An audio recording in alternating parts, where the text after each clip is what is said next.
And every time say flip the switch, I think of the scene in Young Frankenstein. Yeah. Flip the third switch. No, not the third switch. Is that like the third rail?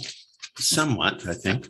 Good morning, everybody, and welcome. It is Wednesday, August 17th, 2022, and this is the weekly public business meeting of the Lincoln County Board of Commissioners, live from room 108 in the Lincoln County Courthouse, the Commissioners Conference Room, and also being live streamed on YouTube. Calling the meeting to order is the first item of business. Number 2 is establishment of a quorum. All 3 commissioners are present, and that does establish a quorum. Now we move to adoption of the consent calendar. These are either routine items or items that have been discussed at previous meetings. Are there any consent calendar items that either staff or commissioners wish to highlight or remove from the consent calendar? Chair Hall, I'll just note that I believe I reported this information, but the document I have in front of me still shows as far as adoption of the consent calendar on the August 3rd, 2022 meeting minutes that you motioned approval, and I believe I moved to approve the consent calendar at that meeting. Okay, so would you like to make a motion for approval of the consent calendar with the noted correction? I have something too. Go ahead. Okay, excuse me. I'll move for adoption of the consent calendar as amended. and Commissioner Jacobson, you had something as well? I did. So order number 8-22 agreement for climate and health assessment adaptation plan for Lincoln and Benton counties Health and Human Services. Is there, Casey, is there anyone from HHS on the Yeah, we've call? got Jane Romero here. See if we can grab her. Where's Jane? Yeah, hi Commissioner, can you repeat your question? I had just said, whoops. You didn't miss it. I hadn't said it yet. I was just seeing if we had you on the line. So I looked at, this is about order number 8-22 agreement for climate health assessment adaptation plan for Lincoln and Benton counties, Health and Human Services. I have a copy of that agreement and just looked through it. I guess my question, or kind of more of a comment, I guess, is this looks like it's a climate adaptation plan with also some health outcomes within it. And I guess my question / comment I had is, in our ARPA funding, we put money in that for a climate adaptation plan. And so I guess my question is, how much of this is an adaptation plan to climate and how much of this is a health adaptation plan? Does that make sense? It does, Okay. Commissioner. And for the record, Jane Romero, Health and Human Services Director. My understanding of the funding that we receive is specifically to do an assessment of the health impact of climate change, and then make recommendations relative to public health functions about how we might go forward to put plans in place to mitigate that. So more of a health response rather than maybe what was intended with the ARPA funding. Okay. All right. Thanks. So I have a follow-up question for County Council. Because we do have ARPA funding to do a more environmental climate adaptation study, would it be possible to go back later and just adapt this contract so that the same group could be doing both at the same time? So I'm going to defer to Mr. Johnson because I think he designated an amount of funds for certain projects. So it'd just be whether there are funds available for. There is. Yeah, if Yeah. there is, then it should be acceptable. But we could go back and amend this contract for this same group to basically add on the other piece of this. Okay. All right. Great. Thank you. Okay, That was my Commissioner question. Hunt made a motion for approval of the consent calendar with a change. Are you comfortable, Commissioner, with seconding the motion? I'll second the motion. Okay, any further discussion? If not, I'll call for the question. All in favor of approving the consent calendar with the noted minutes correction, please say aye. Aye. Aye. And it's approved unanimously. Now we move on to several discussion or decision and action items, and most of these we have previously discussed. The first is, excuse me, Gesundheit. thank you. And our HHS people have trained me well through the years. I hope you noticed I did the Dracula sneeze.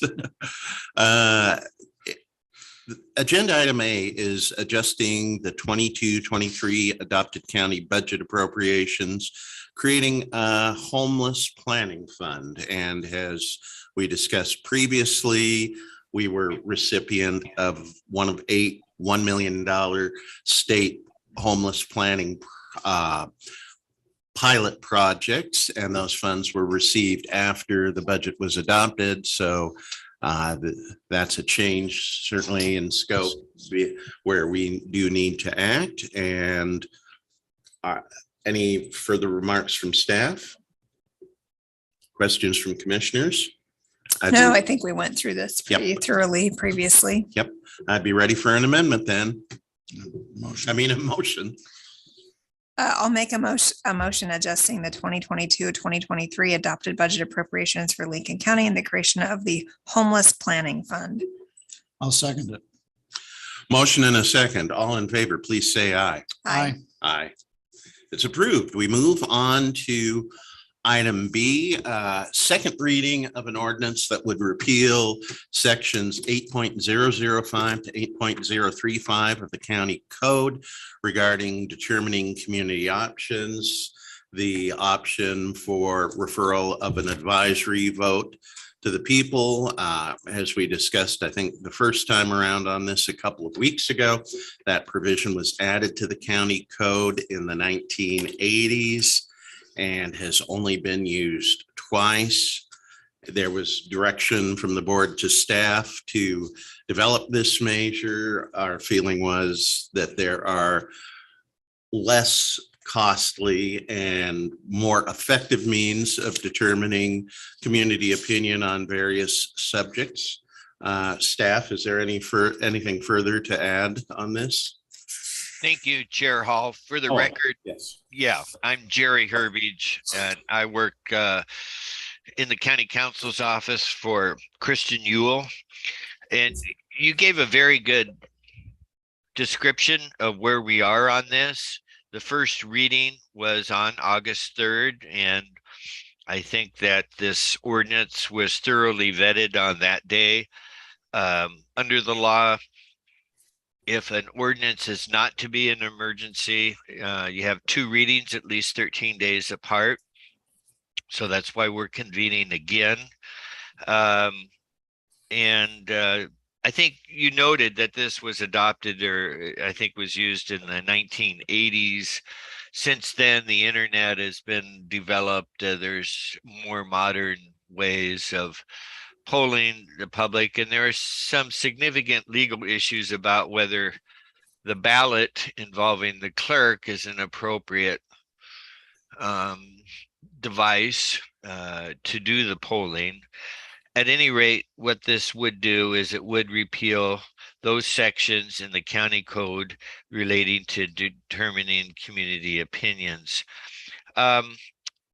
So can I go ahead and read by title only? Title only is fine with me. Okay with that? No, I'm fine with that. too. Okay, all 3 commissioners agree that it be read by title only. Okay, this is relating to the repeal of sections 8.005 to 8.035 of the Lincoln County Code regarding determining community opinions. So in regards to this, as this is the second reading, I think it'd be appropriate for the board to see if there's any public comment. And if the board would like, you could act on this today. The repeal would be effective 90 days after passage in accordance with ORS 203045. All right, I will ask, is there anyone in the room who wishes to offer public comment on this decision? Hearing none, I'll ask if there is anybody online who wishes to do so? And if you do, please use the raise hand function on Zoom. Okay, we're not seeing anybody, so we can move to Board of Commissioners deliberation and potential action.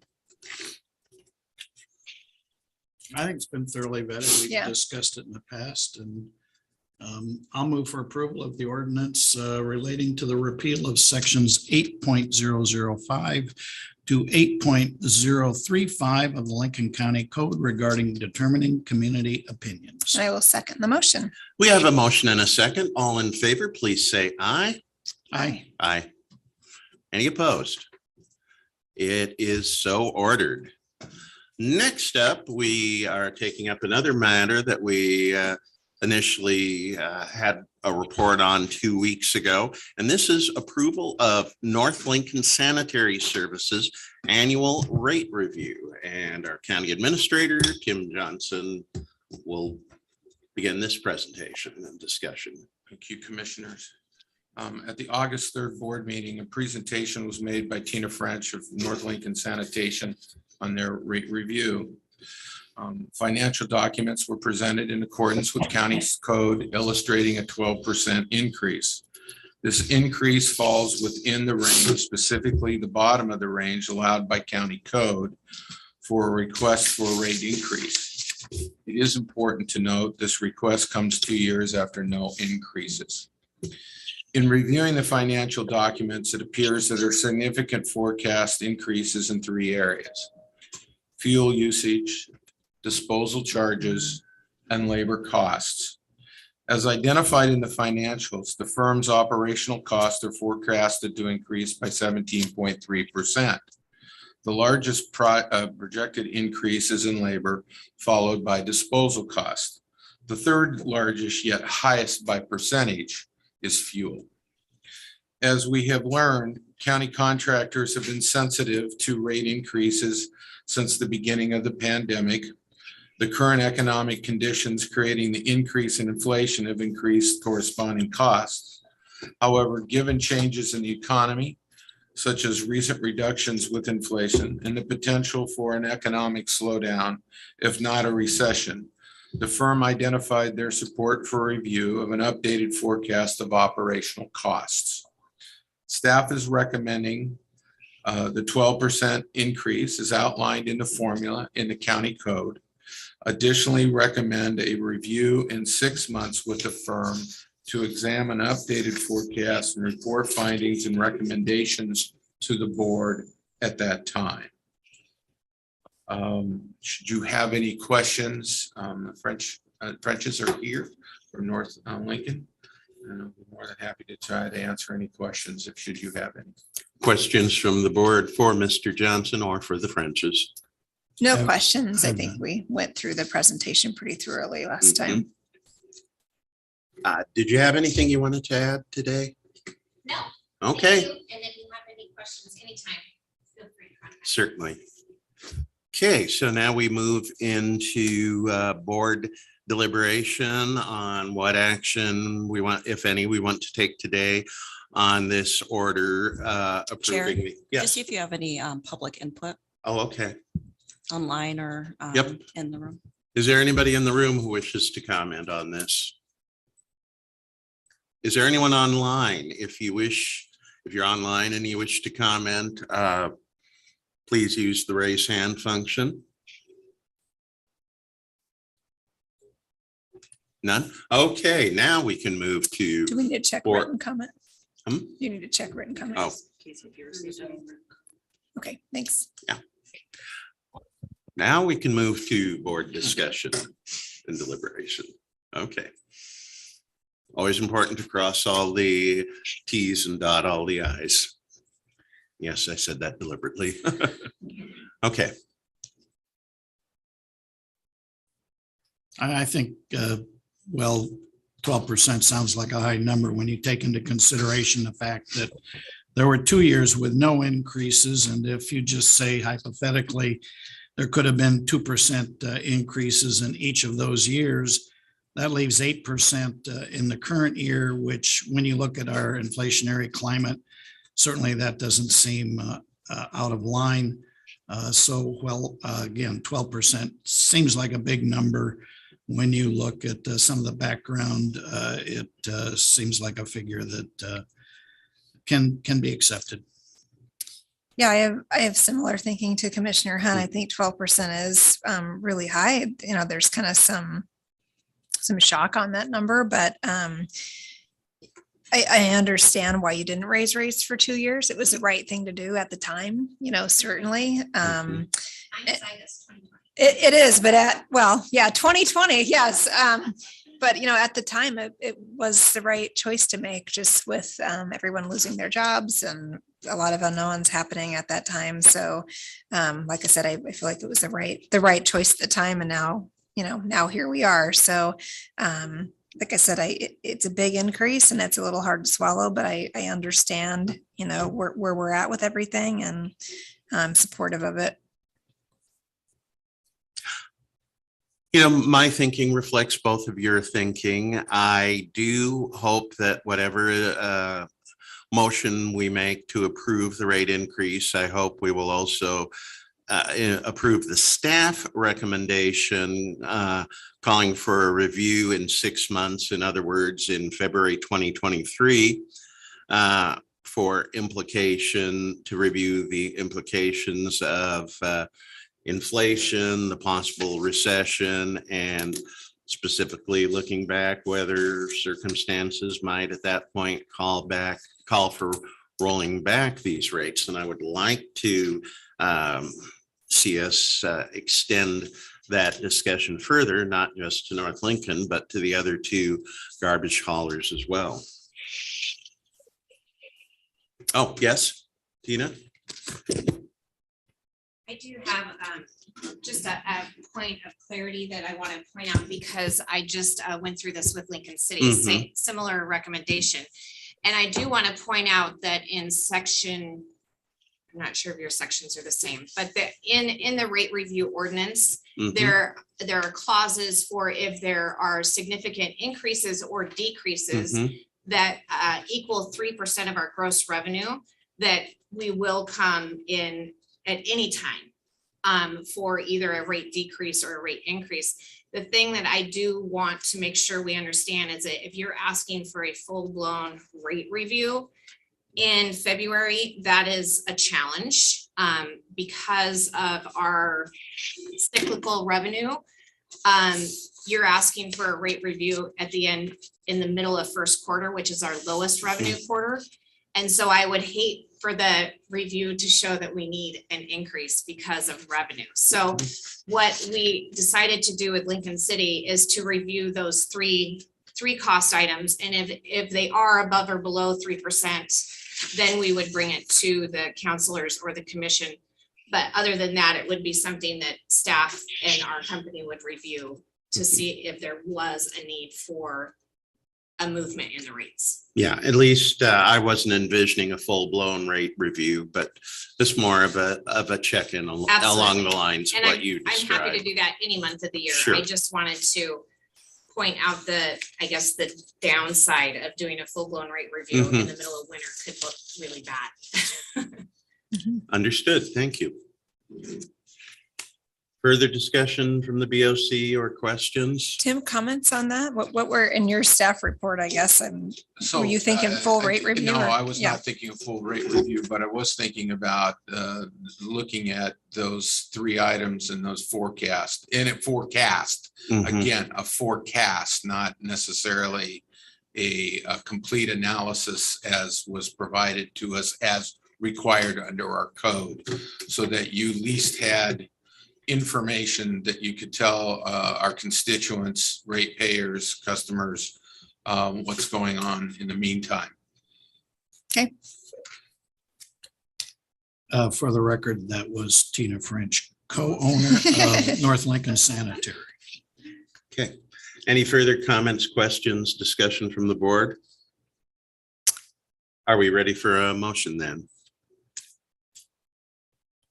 Well, I'll move for approval of the North Sanitary Service Annual Rate Review and the recognition of potential rate review at 6 months depending on the economic circumstances, and that could also include the other two solid waste haulers.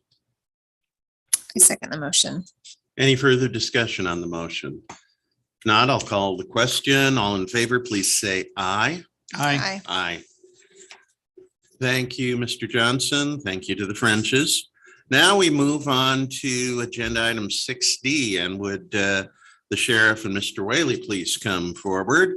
This is a request for the board to exempt from competitive bidding Lincoln County jail coil replacement based on an emergency. And Assistant County Counsel Jerry Herbage will also be part of this discussion, and I believe lead us off. Thank you, Chair Hall. Again, for the record, Jerry Herbage, Lincoln County Counsel's Office. So a little bit of background. The law generally requires competitive bidding within public entities to avoid favoritism, to make sure that you get the most bang for your buck, basically to foster competition and lower prices. Now, there are many exceptions. Small purchases, for instance, would be one, emergencies would be another, and that's what we have today. Very soon you'll get a report about the coils for the jail, and I think that you will hear that the coils have been well, they're leaking and need to be replaced. In our own code, we have a chapter on administration, which is chapter 7. Within that chapter, we have provisions regarding public contracting. Section 7.0802A tells us that Lincoln County exempts from competitive bidding emergency contracts. Furthermore, within the Oregon Revised Statutes 279B080 emergency procurements, it does allow for direct non-competitive appointments or awards of contracts in cases of extreme necessity. And again, you'll get a report describing to you what the situation is. I'd ask that you look at it carefully. If you have any legal questions, please ask me. This is just one step in the process, though. I want the board to know that if you approve of this, the county will endeavor to get this emergency squared away, but it will require a contract, and that contract will become before you for your scrutiny. But that's my report, and thank you, commissioners. Question, Jerry. So if we approve this proposed order today, we would still have to take the additional step of approving the contract? Yes, Is that right? Okay. that is correct. There will be a contract, and that will be another step. Okay. Gentlemen, who's next? Okay. Brief description. Oh, and if you'd introduce yourself for the record, Jack please. Whaley, Facilities Manager, Lincoln County. Mhm. Brief description, there is a coil. Basically, it looks like a very large radiator that the air coming from the outside is then filtered through that. And we temper that air by heating it up to around 60 degrees from the 40 degrees that would normally present itself during winter. That does a bunch of things. It makes the air easier to heat at the point of use, which would be the general staff areas and then all of the upper pods in the jail. The coil has lasted 30 years thus far. We're in the most caustic environment possible for such equipment. These coils sometimes can go 60 years, but in our environment, we're really blessed that it actually hit 30 years. So the reason I'm asking for this to be done as an emergency work order is the build time. right now with supply chain being what it is, parts, metals, and fabrication are taking twice, if not 3 times longer to get the materials in. This coil was built to order for the jail in 92. The manufacturer still exists as an Oregon-owned business. They have everything they need, all the measurements. They built the equipment, so this will be a direct replacement of that coil. If I go out to a third party, then we have to re-engineer it. We have to then order the parts, and more than likely, the same company will be chose to build the coil, just now at an inflated price, which then brings us back around as to we're getting the best price we can. We are just skipping the bid process. Are there any questions? So are the pictures you've provided us, especially the salt rod, the close-up of the salt rod in the coil are pretty telling. Is there one or more than one of these coils in the? That you're actually HVAC looking at 2 system? coils, one Okay. stacked on top of the other, and then that's how we're going to be able to get it into the building, because sadly they put the equipment in and then built the jail around it. Oh, So there's no easy access to this equipment. So we're having it built in 2 pieces. Once they're here, then that's the challenging part, because we will have to shut that system down for a period of time to get that in place. okay. And my fear is January and February are our coldest months. Mhm. So if I can get this equipment in prior to that and installed, we'll miss that hard freeze where this is going to be paramount to the operation. So Worst comes to worst, do we have any mechanism for an emergency backup heating system? Where I was gonna come in. not Okay. yet. Curtis Landon. Okay. Since this is still, we haven't ordered anything right now. We can patch as it goes. But there's probably a 50-50 chance that we make it through the winter. If something went wrong, it's just it'll be very close. Okay, Sheriff. Curtis Landers, Lincoln County Sheriff, and appreciate the time to this morning, Commissioners.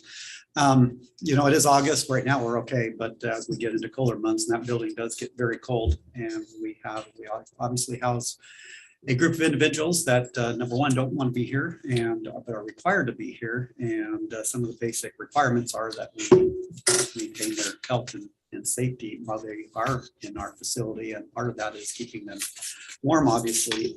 As far as liability issues, you all know how that see several lawsuits come down through adults in custody at the jail for various reasons. This would be another one that I would imagine would come down if they're unable to keep them warm during the winter months, and if that failed. Talking about obviously if something happens like in your home or even my office, which is in the jail, I can get a portable heater and keep myself warm, but portable heaters running around the jail, just as far as safety, is not a good method to do, not only fire, but just a lot of other extreme situations that could occur with this population that we have. So that's why I definitely agree with Mr. Laley's assessment that we need to get this fixed before winter. And I'm also pleased to hear that it's actually the same company that originally designed and manufactured it. More likely would be the bidder anyhow in this. And it does kind of give me a little chuckle the way they built the jail, because this isn't the first time that we've had to replace something that's in there that wouldn't fit in the door. We had to make the door larger to get it in. I think hot water system was the other one that we had to do. So obviously not engineered. Maybe they thought it was a temporary building. I don't know. But these things obviously replace them in our homes, and we want it to be able to be easily done. So, thank you. Of course, a do-it-yourself project at home. This Yeah. obviously YouTube is- video. Yeah. I don't Yeah. really want me taking this one on in this home, so. Mr. Whaley, just off the top of your head, I mean, we've got in the photo, kind of the person to scale, but again, my filing system's messed up, but again, the approximate size of the coils, like number of feet long by number of 9 feet. by 16 9 by 16, that's feet, right? feet. There's a photo there. Ah, You Yep. can see somebody standing up there. Oh, okay. Yeah, you can see the Thanks. split line. That's the bottom set versus the top set. So it'll come in two pieces. They'll be very, very long.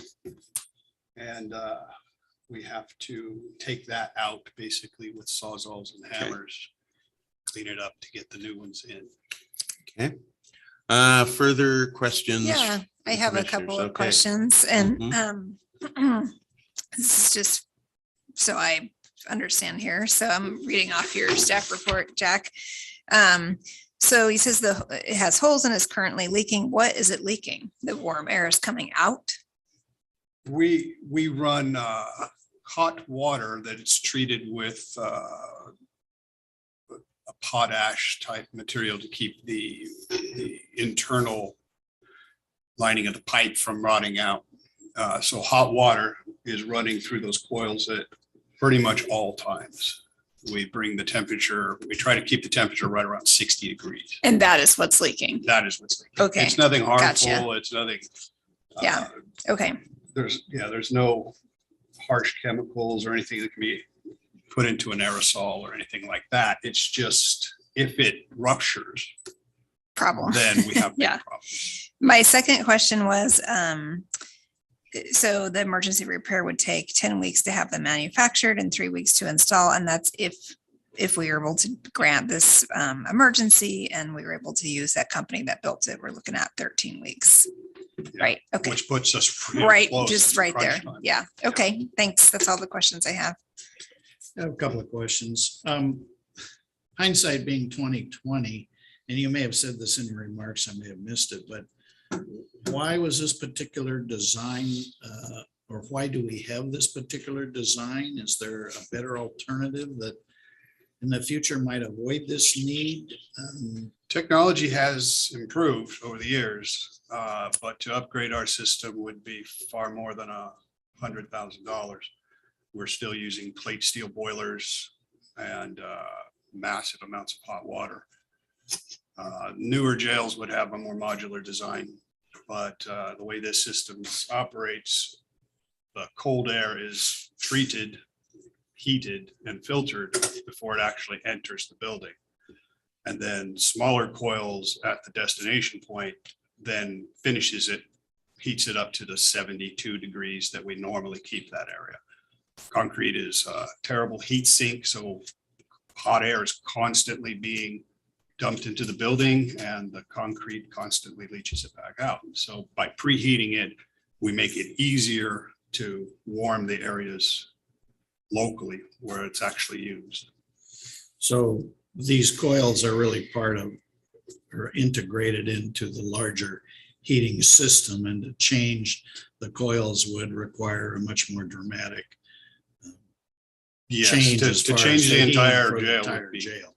yes, that would be absolutely, Okay. it would be very, very difficult. Pretty cost prohibitive. So I think you answered my next question. Based on your experience as maintenance, do you have a rough idea of what this bid should come in at? So if all of a sudden it came in at, what, $1 million, you might scratch your head and say, I would be throwing a fit. Yeah. It should not cost. It should well, I not was trying to cost pick an anywhere- extreme number, Yeah, but it should- so you're comfortable with a range where this bid should come in, absolutely. which prevents the possibility of somebody trying to get a few extra dollars. Absolutely. Okay. Now, the actual installation, we could probably do it in-house. It would take my whole crew. We'd have to take the entire crew offline for several days. It's getting the actual coils. They have to be built to order. I just want to be comfortable with the fact that you're comfortable with a range that this bid should come in at, or not the bid, but the invoice. Contract, yeah. I Contract. estimated the actual install at about 40,000, but Okay. I see that coming in much lower. Okay, that's all I have. Are we ready for a motion yet? Yeah, this is Jerry again, Herbie. Yes. Chair and commissioners, I just want you to be aware that, we kind of, we have vetted this problem with staff. And one of the issues we thought you might be interested in is, how is this going to be paid for? And in talking to Jack Whaley within his budget, he has funds to cover this. And I wanted the board to be aware of that. The second thing is I truly think that this is an emergency because what it is, it's a repair, right? We don't know when things will go out. And when they go out, I think a principle in law is you need to take care of things that break down, and you need to do it timely. And this matter involves, the welfare of the adults in custody, as well as all those employees in that building. And so I think it makes it for a strong case for declaring an emergency. And what I would ask the board in your motion is to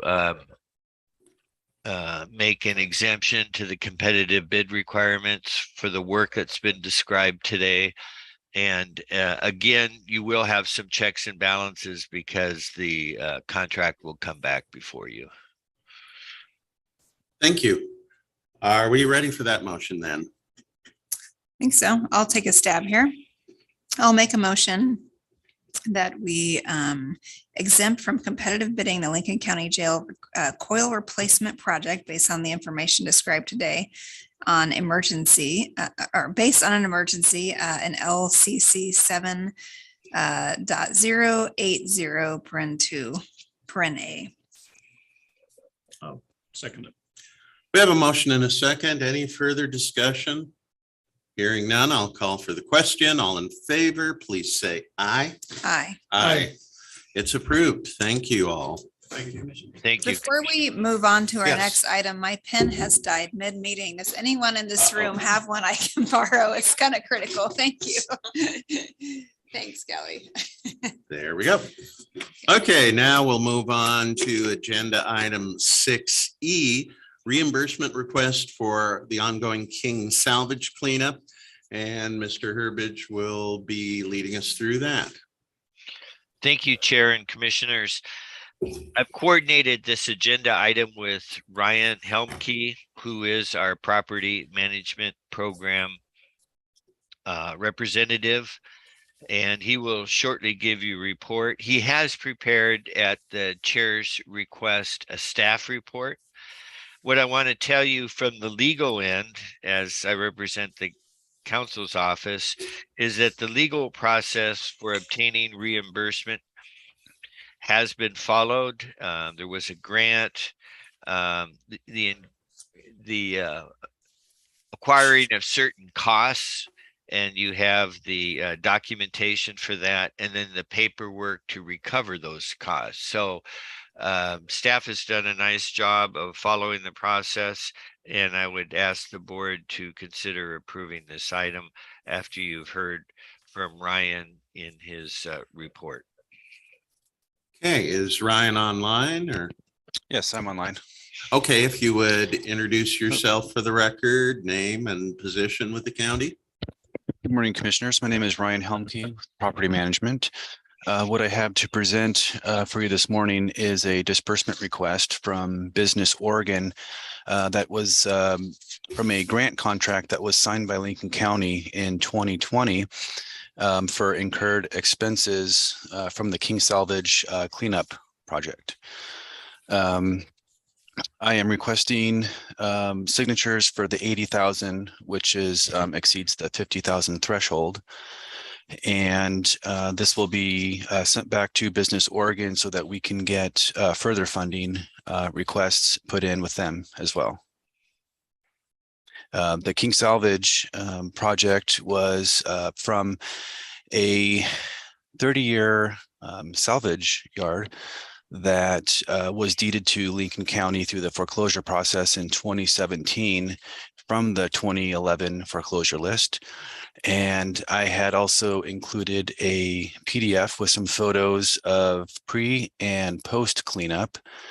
There is a little bit of ongoing work that still needs to be done through DEQ, which we are going to be following up with very shortly. That's kind of the extent of my presentation. Are there any questions for anybody? Okay, commissioners, either for Ryan or for Jerry, any questions? No questions. I would just say that I'm glad to have you on board, Ryan, as our new property manager. And Thank you. it is amazing to look at the property photos when we first, oh, thanks, Casey, when we first took the property. Oh, no, see, those are the cleanup ones. There you go. The mountain of To look tires, at many other things. those Yes. versus Yes. what it looks like today is truly just an incredible effort that Lincoln County has made, along with many, many partners, DEQ and EPA and others, to get this cleaned up and where it's at today. So see, now you can show the after photos, Casey. There you go. There still is, I've been out there in the last year, there still is some cleanup that still needs to happen, especially kind of in the underbrush and in the creek and stuff that's along the west side of the property. But it's amazing what we were able to accomplish on that property. So I'm just happy to see that we're once again kind of picking it back up and hopefully kind of continuing on in the cleanup efforts. So. And I've got just a question, whoever wants to address this. I mean, these pictures help illustrate there's been remarkable progress, but as you mentioned, Commissioner Jacobson, still more to do. And every now and then I get somebody asking me about the future of this property and potential uses. And realistically, we're still several more years being in a position for DEQ to completely clear the property and give us the option of deciding what, if any, future uses we want to make of it. Is that correct? Not entirely. So back Okay. when DEQ first was, I think we took King Salvage maybe right as I was starting. Yeah, with the county, right? 2017. Yeah, Ryan so just a said. little bit before, but as DEQ got involved in order for them to give us the funding to do the cleanup, we had to have some type of loose plan for what we would maybe do with this property afterwards. Nothing in writing, nothing set in stone, but we had to have some type of plan for what we were doing with it. Given its zoning, which is timber conservation, also given that even though it's going to be cleaned up, obviously there's been a lot of environmental damage done to this piece of property. There is certainly sort of limited options that you can do with this property. So at the time, the loose plan we made was actually to work in conjunction with the Lincoln Community Forest, which is a nonprofit. Existing property they own is not far from this property. They don't conjoin, but it's not far. And so we've had some loose ongoing conversations with them about this property afterwards, and they have some ideas to kind of continue the restoration after we are done and DEQ is done doing what we need to do.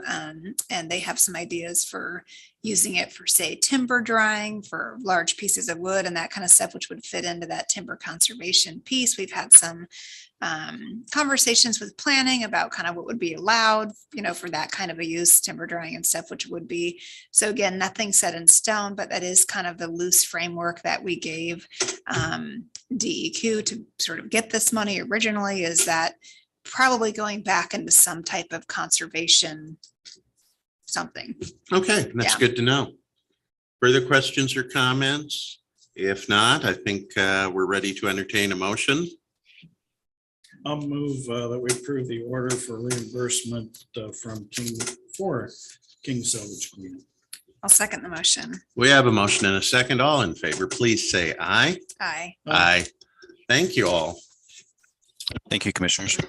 Okay, we now move to commissioner reports, and I'm going to start out with an announcement that we have online at the county website a news release and an application. We're ready to begin soliciting applicants for the Lincoln County Fair Board.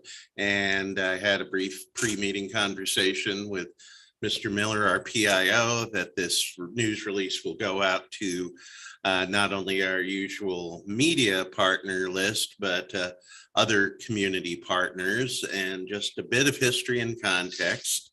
In 2009, when the then serving Fair Board resigned as a group, I was persuaded, along with then Public Works Director Jim Weisman and the then recently retired Director of the Oregon Coast Council for the Arts, Frank Geltner. The three of us were persuaded to accept one-year appointments to the Fair Board. As I say, that was 13 years ago, and it's sort of turned out to be like the Hotel California. You can check in, but you can never leave. Well, finally, we can look at our checkout plans, but why now and how will this be carried out?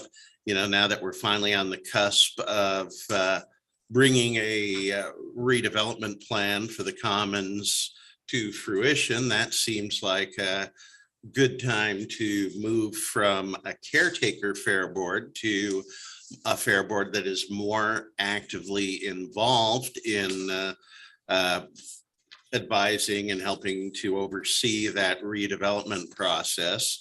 And the order that the BOC already passed is discussed in the release, where we're seeking representation. We don't have any hard and fast deadlines, but various constituencies we'd like to see represented on the new fair board.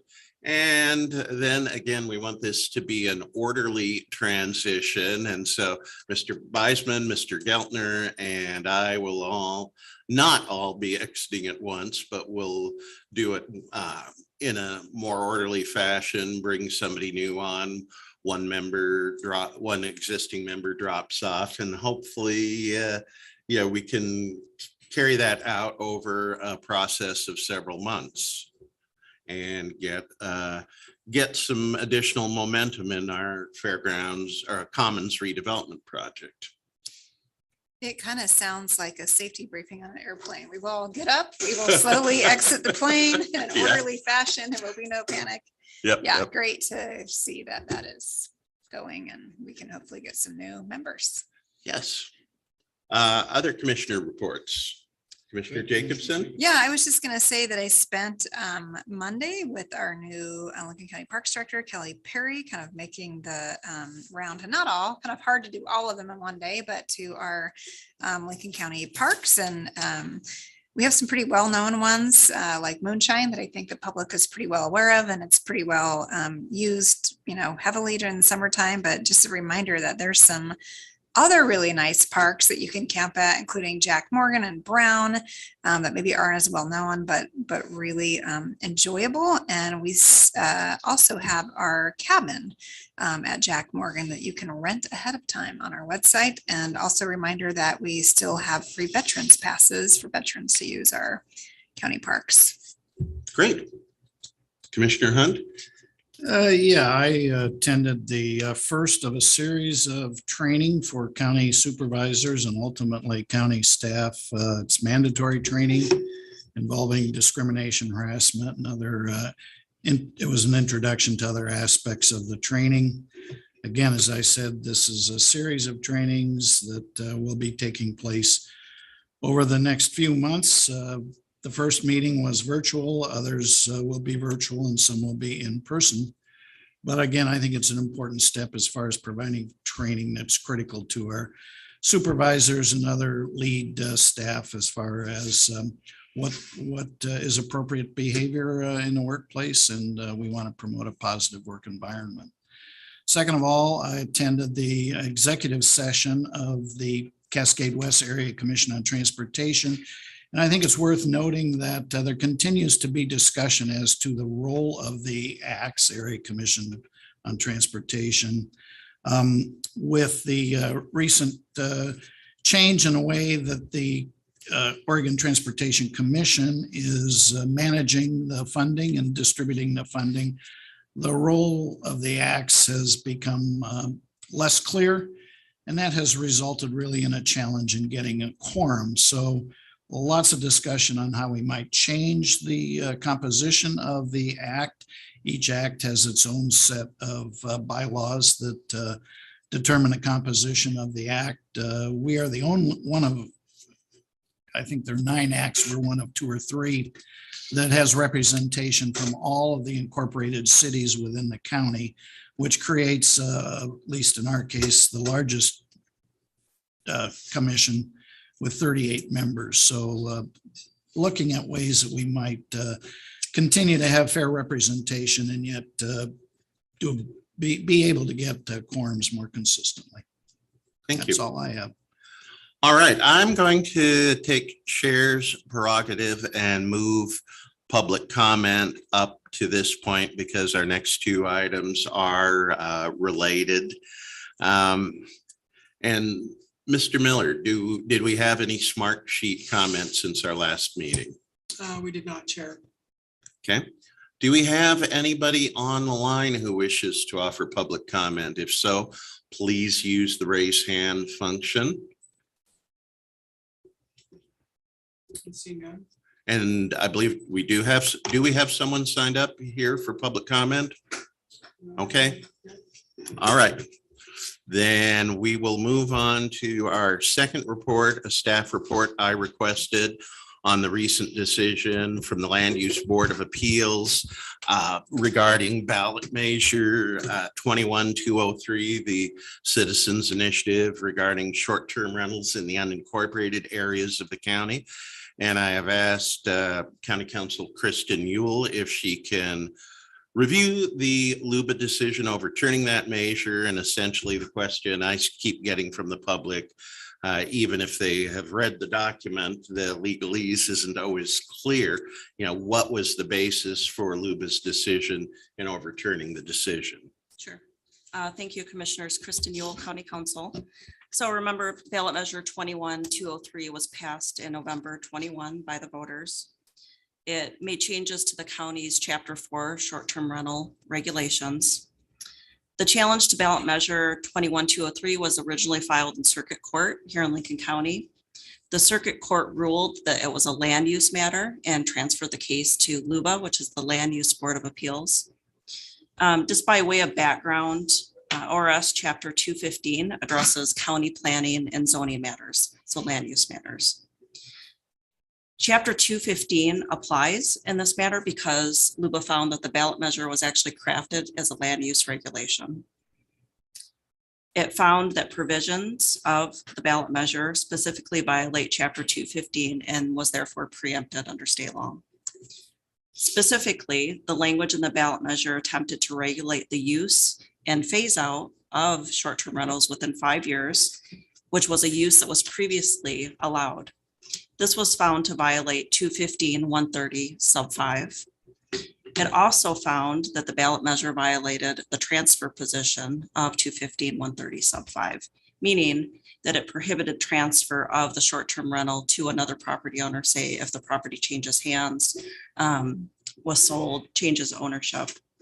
I will note that LUBA found that our ordinance 523 is not a land use regulation and moved that matter back to circuit court. So that's a brief summary. Any specific questions about the ruling?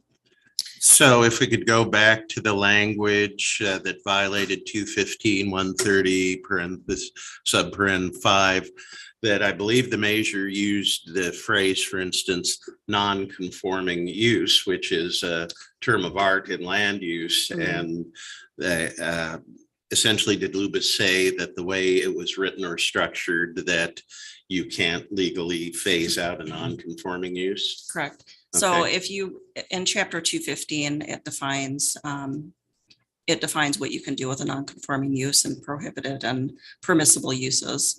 So the ballot measure didn't define what a non-conforming use is. LUBA relied on our definition, which is the same as the state definition in our code. The existing definition What in a our code. what a Okay. non-conforming use is.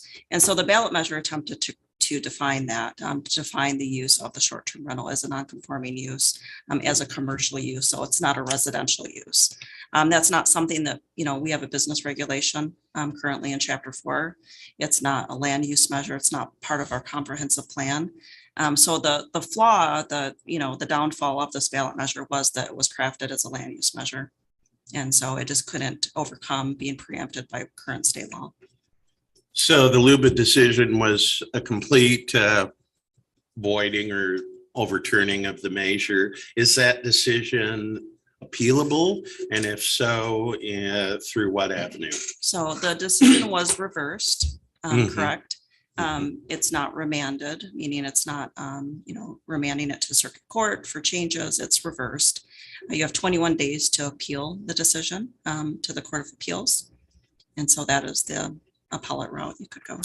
So if But this my, is probably a discussion that should be had in executive yeah, session. so if my math is right, it would be August 29th. So we will, after this public discussion, move into an executive session to consider potential legal strategies. But if, and it's an if at this point, the BOC decided to move forward with an appeal, we'd have to give staff direction fairly soon on this. I have a question as well. You ready? Sure. You had said that LUBA did find that 523, which was our commissioner's ordinance, was not land use regulation, and that it was remanded back to circuit court. Not remanded Oh, okay. necessarily. LUBA determined that it wasn't on land use regulation. It Okay. doesn't have subject matter jurisdiction over the matter. Honestly, the parties that are attempting to challenge it were not timely in how they are challenging it. And in any event, it is being challenged. So it is currently with circuit court. It is. And do we have any timeline or? There's a hearing tomorrow. Okay. Yeah. Oh, okay. And in addition to the challenge to our ordinance 523, isn't there a separate challenge still pending as well on our moratorium on new STR licenses? So I'm going to actually let Mr. Crane, Chris Crane, who's representing the county, is actually online. Chris, can you hear me? And do you mind giving an update on some of the pending cases? We need to wait till executive session or? We probably should. Okay, Okay. you want to wait till executive session? All right. Sorry, I was not a panelist, and so I couldn't talk, Oh, okay. But That's been now- corrected. but now I'm a panelist. Yes, there were three cases at LUBA. One was your ordinance 523. The second was the ballot measure, and then the third was the resolution. And LUBA concluded the ordinance 523 and the resolution are not land use regulations and transfer those to circuit court. So those are currently pending in circuit court. We have a hearing tomorrow on whether or not to consolidate those into a single case. Thank you. Thanks. I think my other questions, I'll wait till executive session. So, Commissioner Hunt, any questions for council? Well, I just want to clarify. So LUBA, again, they didn't remand the ballot measure. No. They found it invalid. In violation of state law. Violation of, okay, so the avenue to appeal that would be to the circuit courts, To the Court of Appeals. Court of Appeals, I'm sorry. Yeah, okay. If it helps, LUBA is basically the trial court for land use stuff. And so appeals from both circuit court and LUBA go up to the Court of Appeals. I Thank showed you. my ignorance without a law degree. Circuit court and Court of Appeals, I understand the difference. Okay. Do we have any other questions for council before we recess into executive session? I do, but I'm holding them for executive session. Oh, so, okay. yeah. Before, yeah, I was saying before. All right, at this point, I am going to recess the board into executive session under ORS 192.660, paren 2, subparen H, regarding consulting with counsel concerning the legal rights and duties of a public body with regard to current litigation or litigation likely to be filed. Staff may remain. Members of the news media may remain, however, they are not allowed to report on the contents of the discussion. We take a 5-minute break. Actually, okay, we'll take a 5-minute break on this and then we'll reconvene. Okay, I'm gonna stop the live stream. Okay. here.